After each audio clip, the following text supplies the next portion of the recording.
Welcome on board, chosen one. Let's not pretend this is some soft motivational pep talk. This is a receipt. This is proof. This is the moment where everyone who laughed, doubted, whispered and smirked is suddenly very quiet. Because you said it out loud back then, and now it's happening right in front of their eyes. Bro, you spoke too soon, or at least that's what they thought. Turns out you spoke exactly on time. Remember how they reacted?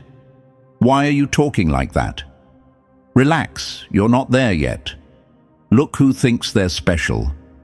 They said it casually, like it was advice, but it was really fear wearing a friendly face. They didn't hate your words. They hated what your words implied. That you saw something coming, that you weren't waiting for permission, that you were already mentally standing somewhere they hadn't even imagined. Let's call it what it was. When you said those things, your life didn't look impressive. Your bank account wasn't loud. Your position wasn't respected. Your name didn't stop rooms. And that's exactly why they felt comfortable mocking you. People only laugh when they think they're safe. They thought you were dreaming. They thought you were posturing. They thought, this one talks big, but nothing's happening. And now look at them. Same mouths, different silence. There's a real psychological truth here, and it's uncomfortable for insecure people. Humans who are aligned internally often speak with certainty before external results show up. Not because they're arrogant, but because their nervous system already adjusted to a future their environment hasn't caught up with yet. You didn't guess. You felt it. Your body knew before your timeline showed proof. That's why your words came out early. Not to impress anyone, but because something inside you had already shifted. The universe had already moved the chess pieces. The board just hadn't caught up yet. They said, you're moving too fast. They said, slow down, be realistic. They said, oh, the legend needs to bow first. Funny how nobody's laughing now. Before this goes any further, press the like button and subscribe. Not as a favor to me, but as a way of backing this message, paying it forward and strengthening the voice of everyone who was doubted before they were proven right. Now let's go back to the moment things changed. There's always a phase nobody talks about, the quiet one, the stretch where nothing dramatic happens on the outside, but everything rearranges on the inside. This is where most people fold. You didn't. You stayed calm while being misunderstood. You kept moving while being questioned. You let them underestimate you because correcting them would have slowed you down. That's villain discipline. That's composure earned through pressure. And here's what really messes with them. You didn't come back loud. You didn't announce victory. You didn't say, I told you so. You just kept existing at a higher level. That's the part that eats at them late at night. The realization that you didn't need their approval, their applause, or their apology. You passed them without making eye contact. They're replaying old conversations now, rereading texts, remembering jokes they made at your expense. Suddenly, those jokes don't land the same. Suddenly they sound stupid. Suddenly they sound scared. This is the aftermath of a battle you already won internally. The storm passed, and you're standing there untouched while they're still checking for damage. Their effort to doubt you produced nothing. Your quiet focus produced momentum. Think back to a time in your past when you said something bold, maybe years ago, maybe when you were broke, ignored, or overlooked. You said, I'm going to be different. You said, I won't stay here. You said, watch what happens. At the time, it sounded ridiculous, even to you, a little. But the universe remembers those statements, not as wishes, as coordinates. That's why things are lining up now. Opportunities feel strangely timed. People treat you differently without knowing why. Doors open without explanation. It's not luck. It's alignment catching up to language. And the enemy feels it. They feel the shift before they understand it. That's why their energy changed. That's why the criticism stopped. That's why the compliments feel forced. They're watching a movie they thought they'd never have to sit through. You didn't speak too soon. You spoke from ahead, and now reality is jogging to keep up with your mouth. This isn't arrogance. This is proof that when you say something before the world agrees, you expose fear in others, not delusion in yourself. You stood alone long enough for the universe to move behind you, and now it's all coming true. Exactly like you said. All right, here's the turn in the road. This is where the noise drops, the pace slows just enough, and you decide if you're actually built for what's coming next. Because what we're about to break down isn't hype, and it isn't comfort. It's the exact reason you spoke too soon and still ended up being right. Step by step, piece by piece, we're going to unpack how your words outran your reality and why reality is now scrambling to catch up.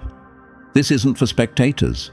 This is for the ones who feel that quiet pressure in their chest when truth gets close. If this message is hitting a little too accurately, that's not an accident, that's recognition. And if you already know you're staying till the end, prove it. Drop 777 in the comments. Not for luck, not for show. As a signal that you're locked in, that you're ready to own the isolation, the doubt, and the strange calm that comes when you realize you were never crazy, just early. Liking and subscribing isn't about numbers either.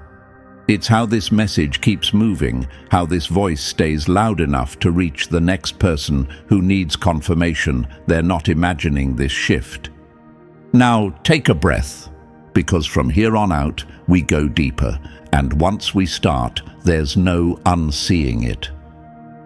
Number 1, you called it before they could hear it, and that's why they laughed. They didn't doubt you because you were wrong. They doubted you because you were ahead. This is where the story really starts, and this is where the enemy gets uncomfortable, because the truth is simple and ugly for them to swallow. You didn't get lucky. You didn't stumble into clarity. You didn't randomly say bold things and hope the universe would clean up the mess later. You spoke because something inside you had already shifted, and they were still standing in the same mental spot, recycling the same thoughts, living on repeat. People love to pretend breakthroughs arrive with fireworks, applause, and public approval. That's a lie weak minds tell themselves, so they don't have to explain why they missed their own moment. Real alignment doesn't announce itself. It whispers. It shows up as a sudden intolerance for nonsense, a quiet confidence that doesn't need validation, a strange calm when everyone else is panicking, and most dangerously, it shows up in your mouth before it shows up in your life. That's why you said what you said, not to flex, not to convince, not to play pretend. You said it because your internal world had already moved on. Your standards changed before your circumstances did. Your nervous system caught up to a future your environment hadn't reached yet. And to people still stuck where you came from, that sounded insane. So they laughed. They said you were talking big. They said you were getting ahead of yourself. They said, "Let's see if this one can back it up." They smiled while saying it too, like it was harmless. But underneath that smile was fear, because nothing scares stagnant people more than someone who speaks with certainty while standing in uncertainty. Here's what they'll never admit. Your words didn't bother them because they were wrong. Your words bothered them because they exposed how small their own thinking had become.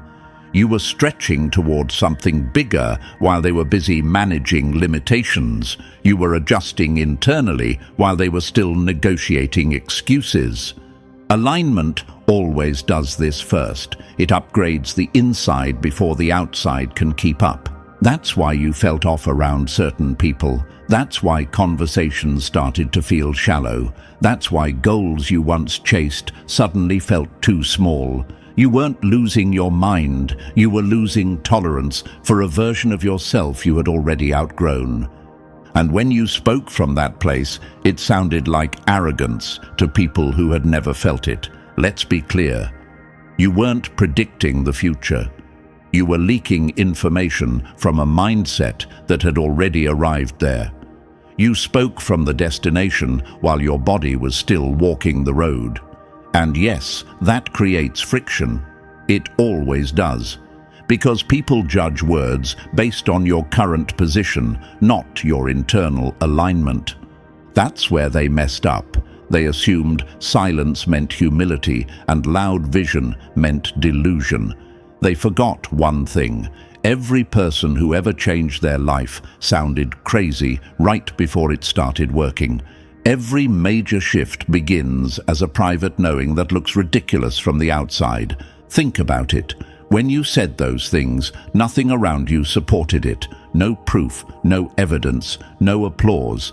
And yet, you still said it. That's not confidence. That's alignment speaking through you before logic had permission to approve it. They couldn't hear the frequency you were on, so they mocked the signal. Now fast forward, things start lining up, not all at once, not dramatically, but enough. Small wins, strange timing, unexpected respect, opportunities that feel earned instead of begged for. And suddenly those same people are watching closely, pretending they weren't the ones who laughed first. This is the part that hurts them the most. You didn't change your story to fit reality. Reality changed to fit what you already said. That silence you feel around you now, that's not peace. That's recalculation. That's people replaying old conversations and realizing you weren't talking nonsense. You were talking early. They're doing mental math now, trying to figure out when it shifted, when you slipped past them without announcing it. And the answer makes them sick. It happened while they were busy doubting. You might be wondering, why did I have to go through that part? Why did I have to look foolish first? Because alignment demands isolation before confirmation. It tests whether you'll trust your internal compass when the external world offers zero support. It separates those who need permission from those who move without it. You pass that test the moment you spoke anyway. That's why this feels so heavy now. That's why this feels final. You're not hoping anymore. You're watching it unfold, and the enemy can feel it. They feel the shift in how they talk to you, the hesitation, the forced respect, the awkward compliments that come too late to matter. You didn't get louder, you didn't argue, you didn't explain yourself. You let time do the talking, and time is brutal when it proves someone right. So no, you weren't delusional, you weren't reckless, you weren't doing too much. You were aligned before it was visible and brave enough to let your mouth expose it. They underestimated how loudly alignment whispers before it becomes undeniable, and now that whisper is echoing in their head, in their regret, in the silence where their laughter used to be. And the scariest part for them? You're just getting started. Number 2, you didn't invent the future. You recognized it like an old scar. You didn't speak with hope. You spoke with memory. This is the part they will never understand, no matter how many times they replay it in their head. You weren't sitting around fantasizing about a better life, throwing words into the air and hoping something stuck. You weren't manifesting blindly. You weren't guessing. When you spoke the way you did, it didn't feel new to you. It felt familiar, almost boring in how certain it was, like saying something you already knew, not something you wished for. That's the detail that separates you from them. Most people talk about the future like it's a gamble, like a lottery ticket, like a maybe. You didn't. You talked about it like a location, like somewhere you had already been and simply hadn't arrived at physically yet. That's why your tone unsettled them. There was no desperation in it, no begging energy, no, "I hope this works out." It came out calm, flat, certain. That kind of certainty terrifies people who rely on proof to move. Here's the truth they hate hearing. There is a type of knowing that doesn't come from logic, data, or external validation. It comes from recognition, from alignment snapping into place so cleanly that doubt doesn't even get invited into the room. You weren't imagining a future. You were remembering a version of yourself that already existed internally. Imagine this. You walk into a room you haven't visited in years, but the moment you step inside, your body relaxes. You know where the light switch is. You know which floorboard creaks. You know the smell. You don't need directions. You don't need confirmation. Your body remembers before your mind explains. That's how your future felt to you. Certainty without evidence looks like madness to people who've never trusted themselves. When you spoke, others thought you were predicting. They thought you were making bold claims to feel important. They didn't realize you were just describing something you had already processed internally. They were waiting for permission from reality. You had already given it to yourself. That's why nothing shocked you when things started happening. When opportunities showed up, you weren't surprised. When doors opened, you didn't panic.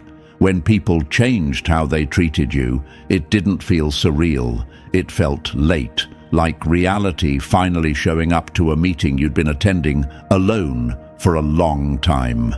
And that's another thing that eats at the enemy. You didn't celebrate loudly when it started working. You didn't scream, "I told you so." You just nodded internally like, "Yeah, this checks out," because you'd already been here. Think about it. While they were waiting to feel confident after results, you felt calm before results. While they needed proof to believe, belief was the thing that moved you toward proof. Not blind belief, not fake confidence, recognition. Like reading a book for the second time and knowing what's coming next. You don't react to a future you've already met. You recognize it. This is why your words sounded strange back then. You were speaking from familiarity, not hope. And hope sounds shaky. Familiarity sounds solid. People can sense the difference even if they can't explain it. That's why they felt uneasy instead of inspired. You weren't selling a dream. You were stating a fact they couldn't see yet. Imagine this. Everyone else is staring at a locked door, arguing about whether it will ever open. You're standing there calmly because you already know what's on the other side. You've walked those halls in your mind so many times that the door itself feels like a formality. When you say, "This will open," they hear arrogance. You hear inevitability. That gap in perception is where the conflict came from. They accused you of being unrealistic, of jumping ahead, of talking like you'd already won. And in a way, you had, just not in a way they could measure yet. You had already survived the version of yourself that doubted. You had already outgrown the mindset that begged. You had already shed the identity that needed approval. The outer world was just late to the update. You don't remember the future with your mind. You remember it with alignment. You might have wondered at times, why does this feel so certain when nothing proves it? That question alone proves you weren't delusional. Delusion needs constant reassurance. Alignment doesn't. Alignment feels quiet, steady, almost neutral. That's why you kept going, even when nobody clapped. And here's where the enemy really loses. They thought time was on their side. They assumed your confidence would expire, that eventually you'd lower your voice, soften your claims, retreat back into something safer. They were waiting for you to forget what you said. But you couldn't forget it, because you didn't invent it. You remembered it. Imagine carrying a map in your head while everyone else is arguing about directions. They think you're stubborn for not listening. You know you're just following something that's already marked. When the destination finally appears, they call it luck. You call it arrival. This is why the future unfolding doesn't feel dramatic to you. It feels correct. And now that it's happening, people are confused by how calm you are. They expect excitement, shock, disbelief. They don't realize you processed all of that internally a long time ago. What you're feeling now isn't surprise, it's closure. Closure is dangerous because it means you're no longer chasing, you're standing. The scariest people aren't the ones dreaming about tomorrow. They're the ones who already know how it ends. That's you. You spoke too soon in their eyes because they hadn't caught up to where you already were. But from your perspective, you spoke late. You'd been holding it in. You'd been sitting with that, knowing quietly, waiting for the right moment to let it slip. And when it did, it exposed the gap between you and them. Now, the universe is doing what it always does. It's syncing the outside with the inside, slowly, relentlessly, without asking for opinions. And the enemy is forced to watch as your confidence turns into confirmation. You weren't predicting a future you hoped for. You were remembering a future you recognized. And now it's walking toward you like an old friend, right on schedule. Number 3, your certainty burned them because it showed what they never dared to try. They didn't hate your confidence. They hated the fact that they buried theirs. Let's be honest and cruel for a second, because this part matters. Your confidence didn't just annoy people, it offended them deeply. Not because you were loud or reckless, but because you spoke with a steadiness they never built the courage to develop. You said what you believed without checking the room first, and that alone made you dangerous. They weren't reacting to your words. They were reacting to the mirror your words held up. Every time you spoke with certainty, it reminded them of something uncomfortable, a dream they quit on, a risk they backed out of, a moment where they chose safety over truth. Your courage highlighted their hesitation so clearly that mocking you felt easier than admitting it. Laughter is cheaper than self-reflection. Imagine this. You walk into a dark room holding a flashlight, not pointing it at anyone, just carrying it.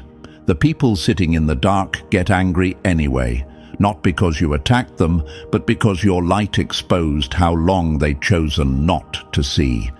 That's what your confidence did. It illuminated the cost of their own fear. Mockery is what fear uses when it runs out of excuses. That's why they called you arrogant. That's why they said you were doing too much. That's why they tried to humble you before life did. They weren't protecting you. They were protecting themselves from the discomfort of watching someone dare to believe out loud.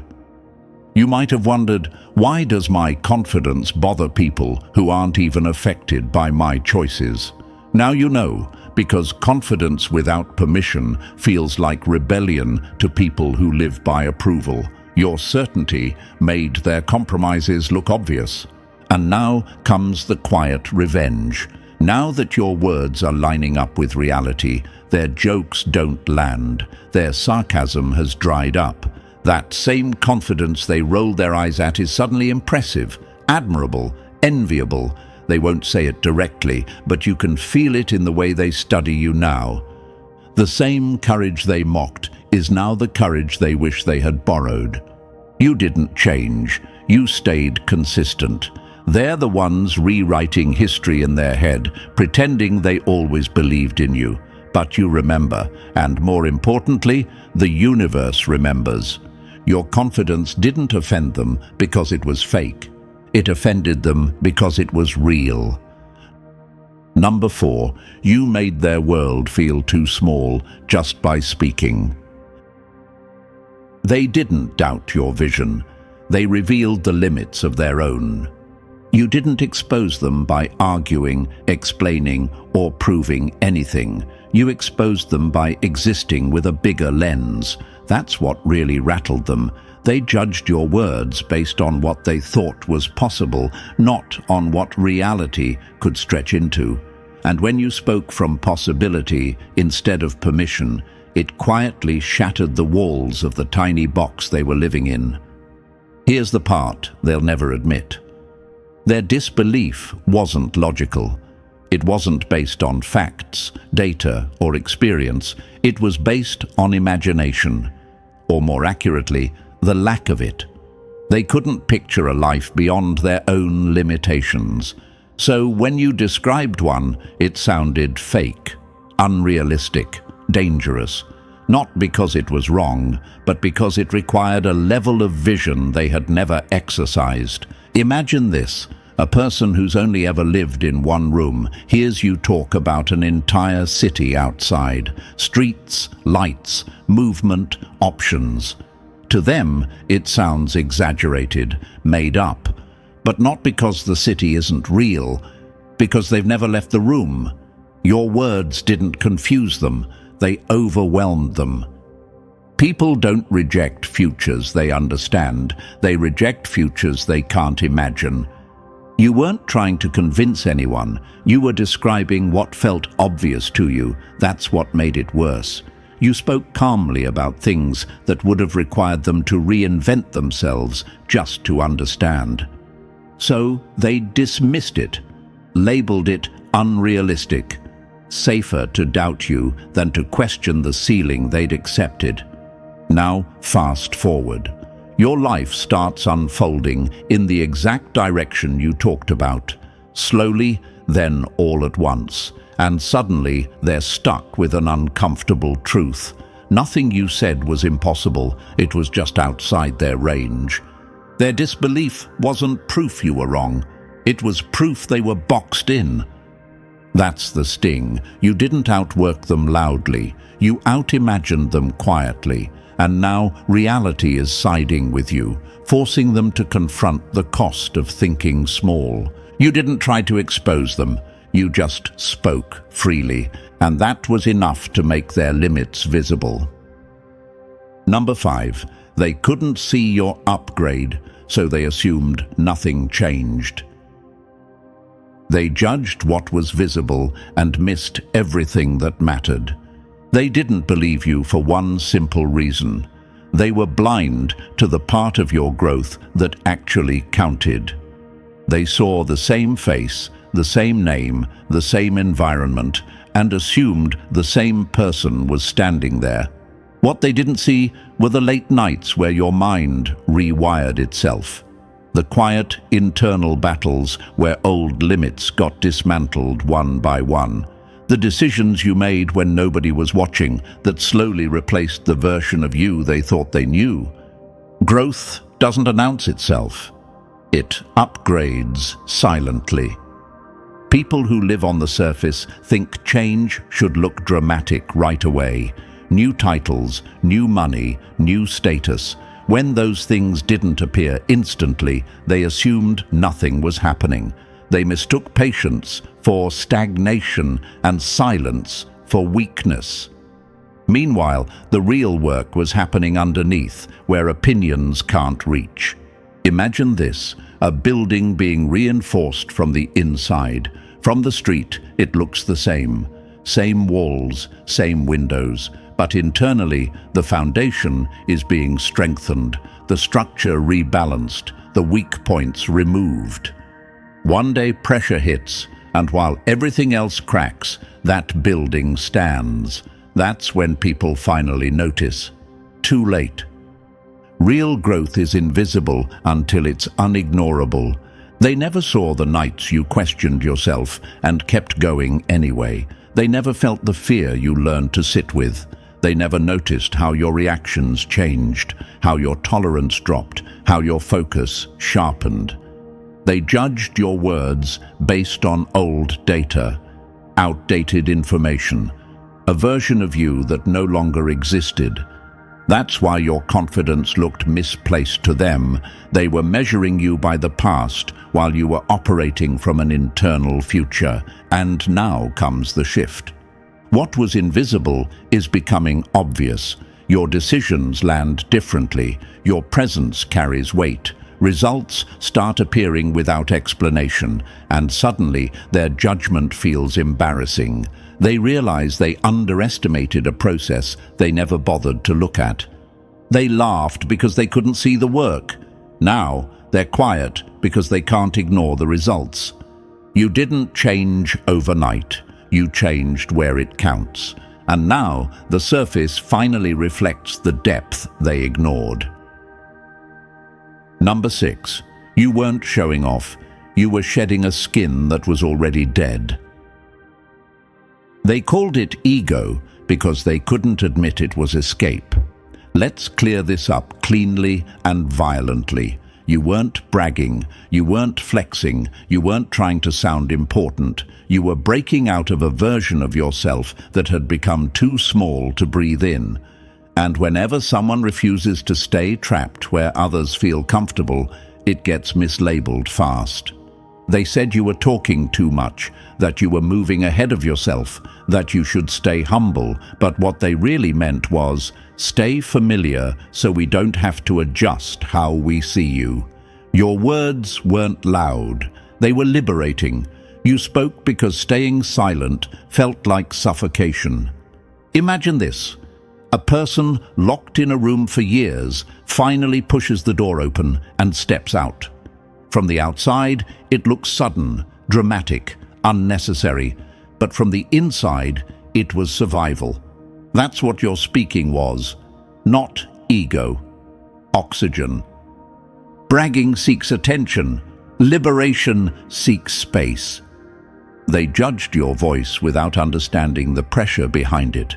They didn't feel the discomfort of pretending to be someone you'd outgrown. They didn't carry the weight of holding back thoughts that no longer match the old version they remembered. Speaking was the release valve, the moment you chose growth over approval. Of course, they called it premature. Courage always looks premature to people who wait their whole lives for permission. You didn't wait. You declared yourself done with shrinking, and that declaration made them nervous. Here's the part that hits hardest. When you finally spoke, you weren't announcing who you wanted to become. You were acknowledging who you no longer were. That scares people, because it signals finality, no turning back, no more playing small for comfort. They mistook your freedom for arrogance because they're still negotiating with fear. Now that the results are showing, the narrative collapses. What they called bragging looks like honesty. What they called ego looks like alignment. What they called too much looks like exactly enough. You didn't speak to rise above them. You spoke to escape what was killing you. And once you break out of an old self, there's no apology owed to anyone who preferred you trapped. Number 7. You spoke before proof, and that quietly decided everything. The test wasn't whether it would happen. The test was whether you'd fold before it did. Here's the part nobody warned you about. When you spoke early, when you said things that didn't match your current reality, the universe wasn't judging your accuracy, it was watching your steadiness. Those words weren't a flex. They were a test disguised as confidence, a pressure point, a moment where most people backpedal the second doubt shows up. And doubt showed up fast. It came through side comments, raised eyebrows, awkward silence, people pretending not to hear what you said, others subtly challenging it, waiting for you to laugh it off, soften it, correct yourself. That was the test. Would you retreat to make them comfortable, or would you stand still inside what you already knew? You stood still. That's what separated you. Imagine this. You plant a flag in the ground before the land is claimed. Storms come. People mock the placement. Nothing's here, they say, but you don't move it. You don't argue. You don't explain. Months later, the land fills in around the flag, and suddenly it looks intentional, strategic, inevitable. Most people fail not because they're wrong, but because they can't sit in delay without doubting themselves. You didn't know it at the time, but every day you stayed aligned while nothing changed externally. You were building something unshakable internally. Consistency without applause. Belief without reinforcement. That kind of steadiness doesn't come from hype. It comes from depth. You might have wondered, why does this feel so heavy if I'm right? Because tests don't feel like victories while you're in them. They feel lonely, quiet, unsure. That's how they filter. And now look, things are unfolding, slowly, then undeniably. And the foundation holds because it was built during silence, not celebration. You passed the test the moment you didn't erase your own words. You didn't chase validation. You didn't rewrite your truth. You didn't abandon alignment to soothe doubt. And that's why what's happening now isn't fragile. It's earned. Number 8. They called it doubt, but it was really them losing control. They didn't question your vision. They panicked when they realized they couldn't steer it. Their disbelief was never about logic, timing, or realism. It was about control slipping through their fingers. As long as you hesitated, second-guessed yourself, or waited for approval, they felt comfortable. They knew where you fit. They knew how to talk to you. The moment you spoke with certainty, that comfort cracked. Your confidence disrupted the balance. People who rely on influence hate unpredictability, and nothing is more unpredictable than someone who stops asking for permission. You didn't rebel loudly, you simply stopped needing their agreement. That's when the tension started. That's when disbelief turned sharp, sarcastic, and personal. When people lose control over you, they call it concern. They framed their reactions as advice, as realism, as looking out for you, but underneath it was fear. Fear that you were stepping beyond their reach. Fear that their opinions no longer mattered. Fear that they couldn't slow you down with doubt anymore. Imagine this, someone holding a leash they didn't realize they had. You walk forward calmly, and it slips from their hand. They don't chase you. They stand there stunned, staring at the empty space where control used to be. That's what your certainty did. It removed leverage without a fight. Disbelief is what control looks like when it's threatened. Now here's the part that seals it. Your life has shifted beyond their influence. Decisions are being made without consulting them. Momentum is building where they can't interfere. And the worst part for them isn't that you're succeeding. It's that they can't stop it, slow it, or reshape it. They're forced into the observer seat now. Nothing scares controlling people more than watching a life they can't interrupt. You didn't push them away. You outgrew their reach. And now they're watching a reality unfold where their doubt has no authority, no weight, and no power. Number 9. You spoke before permission because you had already outgrown less. You didn't speak early because you were impatient. You spoke early because staying quiet felt like betrayal. This part cuts deep because it exposes something most people never admit out loud. You spoke early because somewhere inside you, the decision had already been made. Not a wish, not a hope, a decision. Long before proof showed up, long before circumstances caught up, you already knew one thing with brutal clarity. This wasn't the life you were meant to stay in. That knowing didn't come from ego, it came from self-respect, waking up. People around you thought you were reckless because they assume worth has to be earned slowly, painfully, with permission slips signed by struggle. You didn't see it that way, you felt it. You felt the mismatch between what you were tolerating and what you deserved. And once that awareness hits, silence becomes unbearable. Imagine this, you're wearing shoes 2 sizes too small. At first, you tolerate the discomfort. You tell yourself it's fine, but the moment you realize better shoes exist, every step starts to hurt more. Not because the shoes changed, but because your awareness did. That's what happened to you. You didn't suddenly become ambitious, you became honest. Once you know you deserve more, pretending otherwise feels like lying to yourself. That unseen version of you, the one nobody else noticed, had already drawn a line. It had already decided this was temporary. This was a chapter, not the book. When you spoke, you weren't announcing a dream. You were acknowledging an internal verdict that had already been reached. That's why doubt from others didn't stick. That's why criticism felt annoying but not convincing. They were arguing with a version of you that no longer existed. You had already moved on internally, and words were just the first crack in the old shell. They mistook necessity for recklessness. People call it premature when they don't realize you've already endured enough. You didn't wait for proof because proof was late. The knowing came first, and now that reality is finally adjusting, it's clear. You weren't ahead of yourself. You were done settling. Number 10. They bet on your past and lost to who you were becoming. They measured you by who you were. You were already operating as who you decided to become.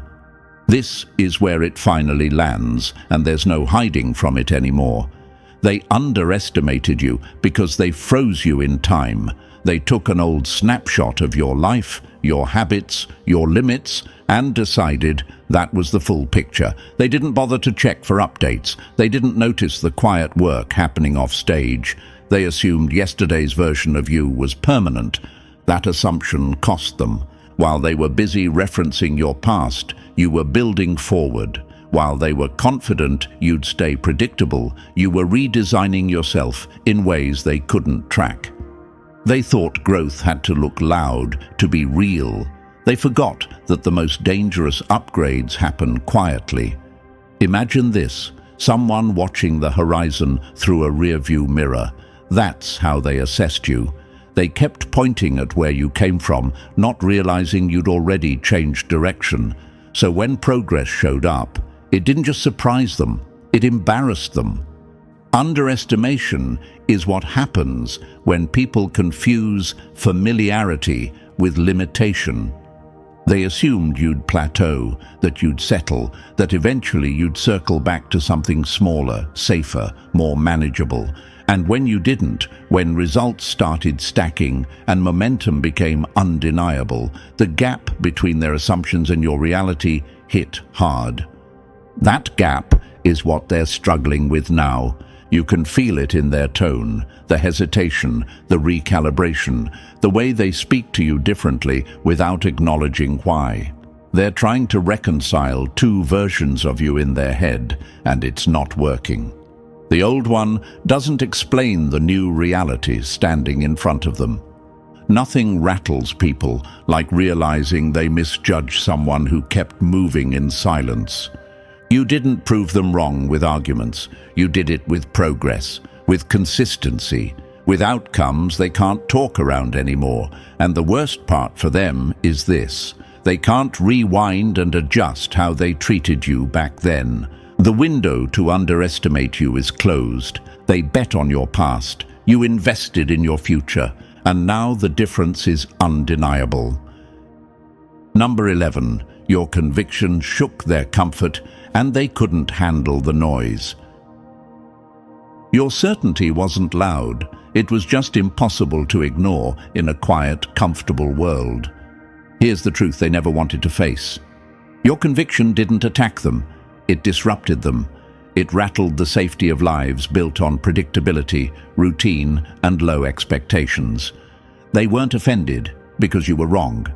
They were offended because your confidence highlighted how carefully they had designed their lives to avoid risk. Comfort hates conviction. You moved with a sense of direction they didn't have. Not frantic, not desperate, calm, decisive. That kind of energy makes people uneasy because it exposes how much of their life is built around staying unchallenged. You didn't ask for reassurance. You didn't poll opinions.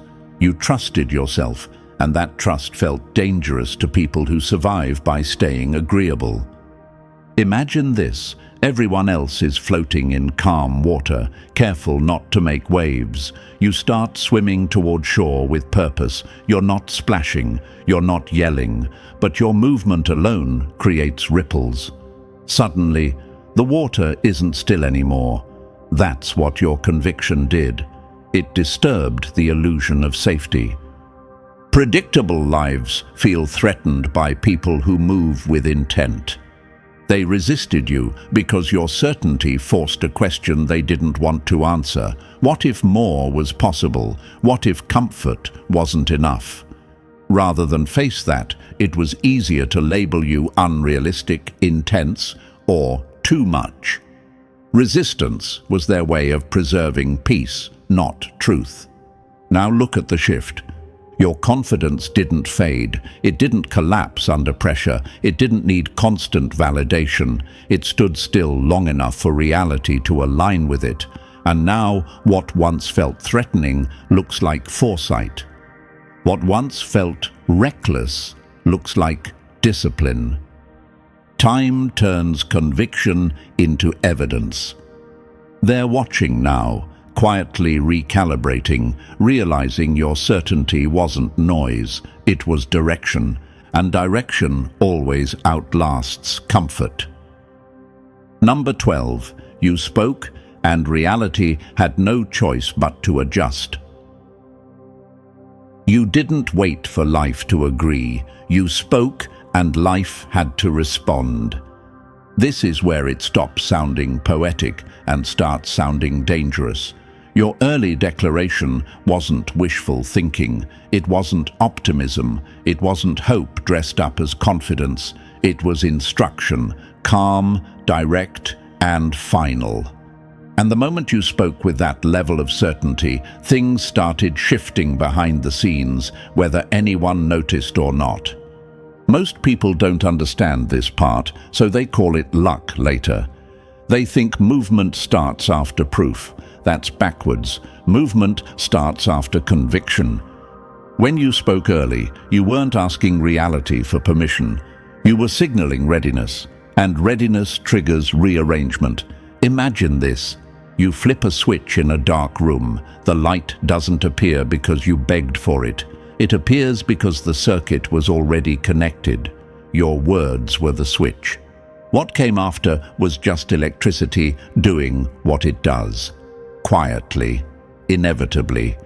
Certainty doesn't wait for confirmation. It creates conditions. That's why things began shifting in ways you couldn't explain. Delays here, openings there, people exiting your life without drama, opportunities appearing with strange timing. It wasn't chaos, it was reorganization. The universe clearing paths, removing friction, adjusting timelines to match the direction you locked into. Others thought you spoke too soon because they couldn't see the back-end work happening. They only judge what's visible. They don't understand that cause always moves before effect, that words spoken from alignment don't echo, they activate. What feels early to observers is often right on time for momentum. You didn't force outcomes, you forced honesty. You made it clear you weren't staying where you were. That clarity alone set events in motion. And now that proof is arriving, it looks miraculous to them. To you, it feels logical. You didn't speak early.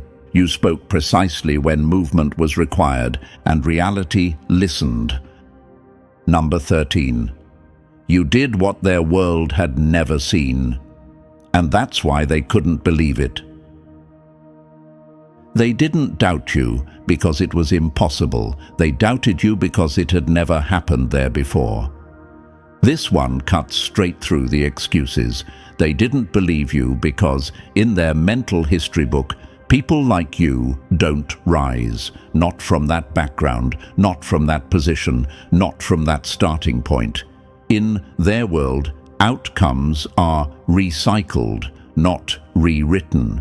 You were supposed to fit the pattern, not break it. Their disbelief wasn't personal at first. It was statistical, habitual, lazy. They looked at where you started and assumed they already knew how the story ends. Same place, same ceiling, same limits. When you spoke differently, when you talked like someone who wasn't staying put, it sounded absurd to them. Not because it couldn't happen, but because they'd never seen it happen there. Imagine this. Everyone has only ever watched the sun rise from one direction. You point to the horizon and say, "It's going to rise over there." They laugh. Not because you're wrong, but because it challenges everything they've accepted as fixed. Your rise didn't fit their map. People confuse unfamiliar outcomes with impossible ones. That's the trap they fell into. They couldn't picture your success because it required rewriting their internal rules. It meant admitting that environment doesn't decide destiny, that origin doesn't dictate ending, that precedent isn't law. And rather than confront that, they chose disbelief. Now, here's the problem for them. You did it anyway, and now your existence forces a rewrite. The narrative they leaned on for comfort doesn't hold up anymore. Your progress becomes proof that their assumptions were never facts, just stories repeated long enough to feel true. The first one through the wall always gets doubted until the wall is gone. They don't know how to talk about it now. Your success doesn't just elevate you, it destabilizes the logic they've lived by. Because if you could rise from there, what does that say about everything they accepted without question? You weren't an exception, you were a disruption, and now the story has changed. Number 14. You weren't behind schedule, they were behind reality. They said you were late, but the truth is, they were still catching up to the moment you'd already entered. This is where the final excuse collapses. They love to say your breakthrough took time, that it finally happened, that you arrived when things lined up. That's a lie that makes them feel better. Your breakthrough wasn't late. It landed exactly when it was supposed to. They were just slow to understand what they were witnessing. You were ahead of the curve while they were still debating whether the curve even existed. People who live by surface-level thinking assume timing is visible. Promotions, money, status, applause. They don't understand that real timing happens internally first. You entered the moment long before it showed on the calendar. By the time results appeared, you were already adjusted, already calm, already prepared. That's why it looks effortless now. Imagine this. Someone wakes up before dawn and starts moving while the city sleeps. Hours later, when the sun comes up, everyone else finally sees activity and assumes it just started. They don't realize how much ground was already covered in the dark. That was you. Being early always looks like being wrong to people who arrive late. They mistook your patience for delay. They mistook your silence for stagnation. They didn't realize you were waiting for the right moment, not permission. So when things clicked, when momentum showed itself, they called it sudden, overnight.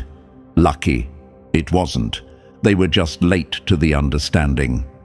Timing isn't about when others notice. It's about when alignment locks in. Your timing was precise. their perception was slow, and now that the gap is obvious, they're forced to rewrite their commentary. What once sounded like doubt now sounds like confusion. They can't explain how you passed them without announcing it. You didn't miss your moment, you entered it early. They just didn't recognize it until it was impossible to deny. And now you can feel it settling in. Not excitement, not shock, certainty. The kind that doesn't need to prove anything anymore. You weren't early by accident. You weren't loud for no reason. You spoke because you knew. And now reality has finished catching up. This wasn't luck. It was alignment, patience, and the discipline to stand still while everything rearranged. If this hit where it was supposed to, lock it in. Like the video, subscribe, drop 77 in the comments, and share this with someone who spoke early and paid the price for it. The ones who know will recognize it immediately.